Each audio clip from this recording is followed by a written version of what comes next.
a new college class I'm taking, and don't ask me to tell you what the name of the college class is, but it is we're studying about intersectionality.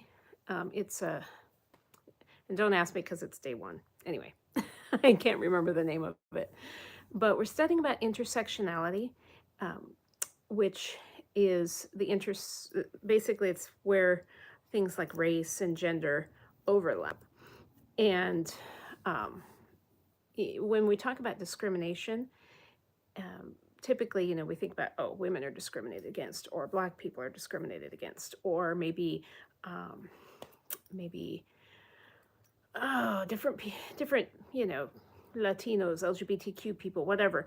All of these are, we think about discrimination in terms of how one, um, one group of people experiences, discrimination, marginalization, etc. Well, sometimes people live at the intersection of those two things. So, for example, maybe we have um, maybe we have a Black person who is gay, or maybe we have a Latino who is a woman, right? Or um, maybe we have an old person who's experiencing ageism, and they are also um, an immigrant, for example. Maybe they're an undocumented immigrant, right?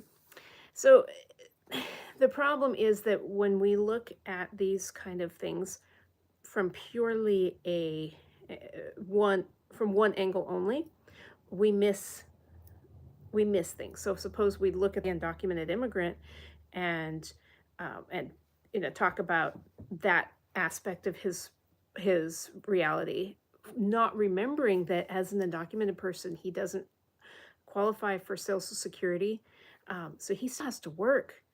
But a lot of places don't want to hire older people, right?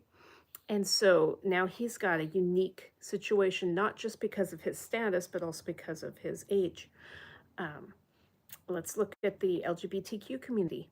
Let's say we have a Latino LGBTQ person, and this is something that um, I know someone who was like this in the past, who is an LGBTQ gay man, Latino, sorry, a Latino gay man. He is he experiences homophobia just from his own um, Latino population from his country because homophobia is worse in um, Latin America, especially, than it is here in the United States.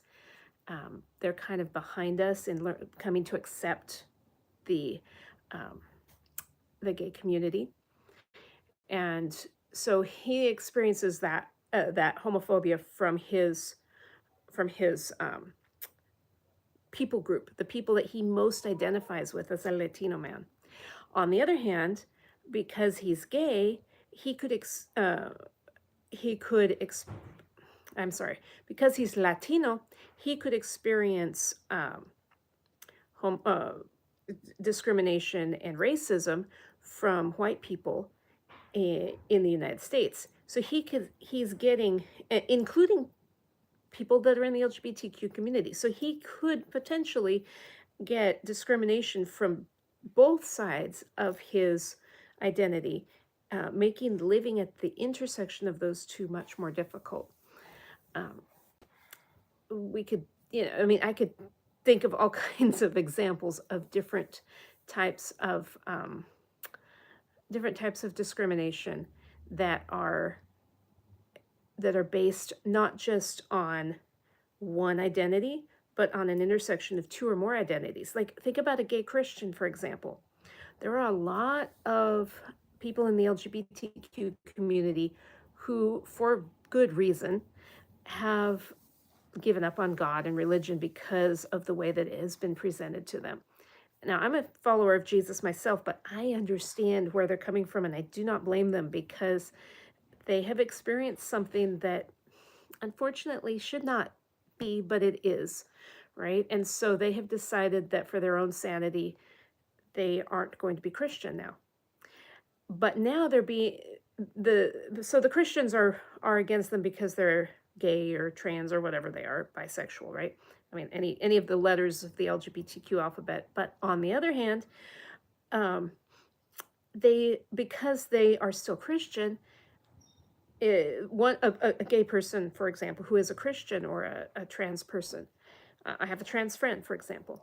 She experiences discrimination because she's trans from the Christian community, even though she is part of that community, and um, and yeah, and she can't find a lot of. It's hard for her to find community within the trans community because of being Christian. So it's like this intersectionality again. She is has more than one really important identity that is part of who she is, and yet because she lives at the intersection of trans and Christian, it makes it hard for her to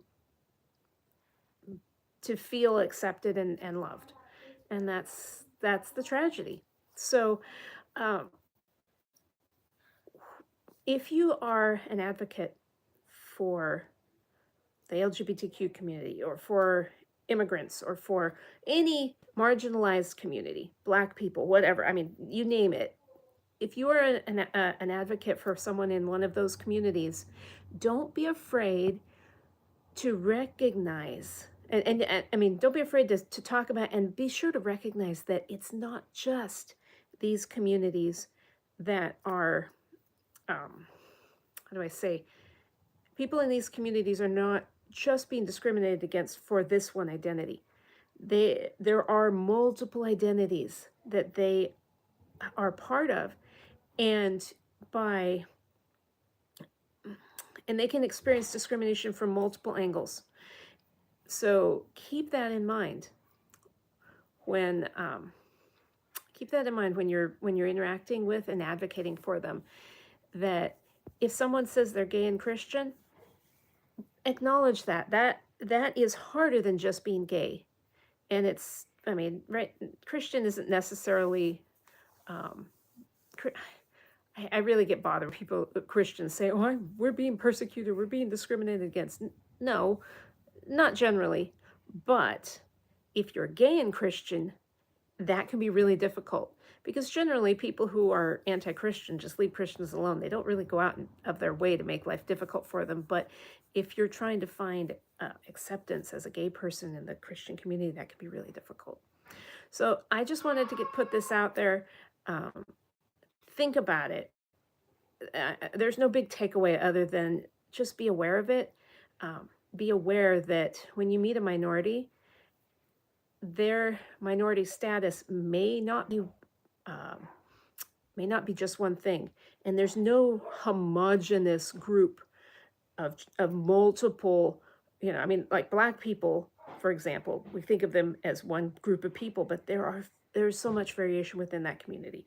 The same with the LGBTQ community. There's different letters for a reason, and even two gay people don't have the same experience as each other.